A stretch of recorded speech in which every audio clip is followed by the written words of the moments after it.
नमस्कार। एनटी खबर, हर न्यूज़ पर हमारी नज़र। महाराष्ट्र में परिवर्तन लाओ, लुटेरी सरकार भगाओ, दिल्ली की तो कांग्रेस के युवा नेता कन्हैया कुमार ने आज बल्लारपुर में महाविकास अघाड़ी के प्रत्याशी संतोष रावत के लिए जाहिर सभा की। लोगों से खचाखच बड़े पंडाल में कन्हैया ने बीजेपी सरकार पर जमकर हमला करते हुए उसे लुटेरी सरकार बताया और महाराष्ट्र में परिवर्तन कर महाविकास अघाड़ी की सरकार बनाने की अपील की। इस समय मंच पर कांग्रेस के प्रवेश सूर्यप्रभा शेट्टीवर, पूर्व विधायक जैनुद्दीन जवेरी, प्रत्याशी संतोष सिंह रावत, बाबा वासाडे, घनश्याम मूलचंदानी, संदीप गिरे, राजेंद्र वैद, दिलीप माकोड़े, एडवोकेट किशोर पुसालवार, करीम भाई, देवेंद्र आर्य आदि प्रमुखता से उपस्थित थे। सुनिए कन्हैया कुमार ने क्या कहा। ब्याह हुआ है तो बोली कि हाँ हुआ है, तो हम बोले निकल लीजिए ना, एक है तो सेफ है, छोड़ के जाइए जल्दी से। क्या मतलब है इसका? अरे हमारी संस्कृति में तो भगवान का नाम भी जोड़े में लिया जाता है।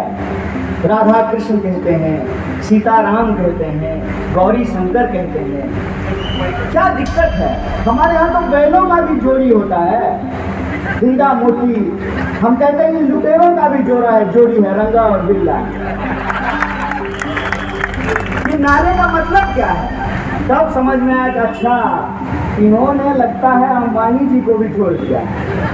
अब अदानी नाम केवलम है, एक है तो सेफ है, एक ही व्यापारी, एक ही पार्टी, एक ही नेता।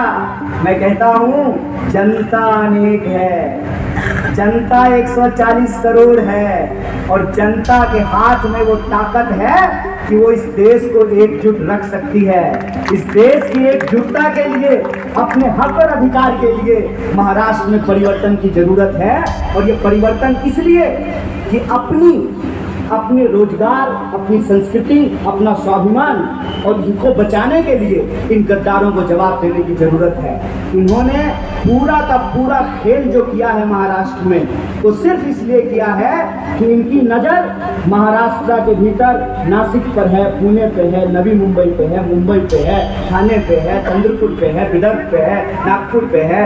ये पूरा का पूरा महाराष्ट्र, चाहे उत्तर महाराष्ट्र हो, कोंकण हो, मराठवाड़ा हो, मुंबई रीजन हो, विदर्भ रीजन हो, यहाँ की संपत्ति को लूट करके अपने खजाने में ले जाना चाहते हैं। इसीलिए है महाराष्ट्र के माताओं और बहनों, है महाराष्ट्र के बुजुर्गों और नौजवानों, और वो भी लोग जो दूसरे राज्यों से चढ़ करके आए हैं लेकिन रोजी रोटी इसी मिट्टी पर पाते हैं, चाहे वो उत्तर भारत के लोग हों या दक्षिण भारत के लोग हों। हम सब भारतीय हैं और महाराष्ट्र में रहने के चलते, महाराष्ट्र का नमक अगर हमने खाया है तो मराठी होने के चलते ही हमारी जिम्मेवारी है कि हम महाराष्ट्र की संस्कृति की रक्षा करेंगे।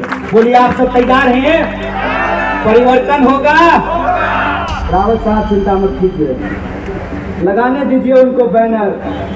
आप लोगों के दिलों में बसिए, दीवारों पर उनका बैनर टंगा रहना दीजिए। हम कहते हैं एक एक बूंद से घड़ा भरता है और एक एक आमदार से सरकार बनती है। इसीलिए इस बार सरकार को बदलने का और अपनी सरकार बनाने की जिम्मेवारी आपके कंधे पे है। और आप अगर 23 तारीख को सरकार बनाएंगे तो मैं आपको बोल करके जाता हूँ, महाविकास अघाड़ी ने 5 गारंटी की है, 5 गारंटी। इनका चुनाव चिन्ह भी यही है और महाविकास अघाड़ी ने 5 गारंटी की है। पहला गारंटी ये है कि हर महिला के खाते में हम 3000 रुपया पहुंचाएंगे। हर वो नौजवान जिसको कहा जा रहा है कि ड्रीम 11 पे टीम बनाओ, गली गली क्रिकेटर निकालने की बात थी, गली गली जुआरी पैदा कर रहा है ये लोग।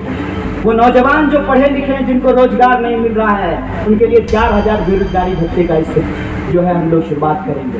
और कोई भी इंसान हो, इलाज सबके लिए जरूरी होता है। कोरोना महामारी में हमने देखा है, हम सब ने अपनों को खोया है। कोई ऐसा इंसान नहीं है जिसके रिश्तेदारों की जान नहीं गई कोरोना के दौरान। 25 लाख तक का इंश्योरेंस जो है तमाम लोगों के लिए, हर परिवार के लिए सुनिश्चित करेगी। यह जो हमारी गारंटी है, यह गारंटी हम सिर्फ चुनाव में आकर के भाषण नहीं दे रहे हैं आपके पास। बगल का राज्य है तेलंगाना, बॉर्डर लगता है यहाँ से। हमने जो भी गारंटी करी, हम सारे गारंटी को लागू कर रहे हैं। आप जा करके कर्नाटका देख लीजिए, हमने वादा किया था कि हमको पैदा पूरा करने वाली हमारी माताएं और बहनें, जो आधी आबादी है उसको पूरा हक मिलना चाहिए। और वहाँ पर महिलाओं को फ्री बस यात्रा दी जाती है, हम यहाँ भी महिलाओं को फ्री बस यात्रा देंगे। हम जो कहते हैं हम उसको पूरा करते हैं। इसीलिए हम आप सब कहते हैं कि अपने विकास के लिए, अपने हक के लिए, अपनी गारंटी को लागू करने के लिए इस बार आप महाराष्ट्र में परिवर्तन करेंगे। इसी आशा और विश्वास के साथ एक बार पुनः मुझे थोड़ी सी आने में देरी हुई, वरना मैं आपसे और दिल की बात करना चाहता था। मैं दिल की बात कर सकता हूँ, प्रधानमंत्री तो हूँ नहीं कि मन की बात करूँगा। तो कुछ दिल की बातें आपसे करना चाहता था, लेकिन मुझे और कई सभाओं में जाना है। लेकिन मैं आपसे वादा करके जाता हूँ, अगर आपने रावत साहब के माथे पे विजय श्री का तिलक लगाया तो हम जरूर आपके पास आएंगे। बहुत बहुत बल्लाशा से दीपशिका शर्मा की रिपोर्ट। धन्यवाद।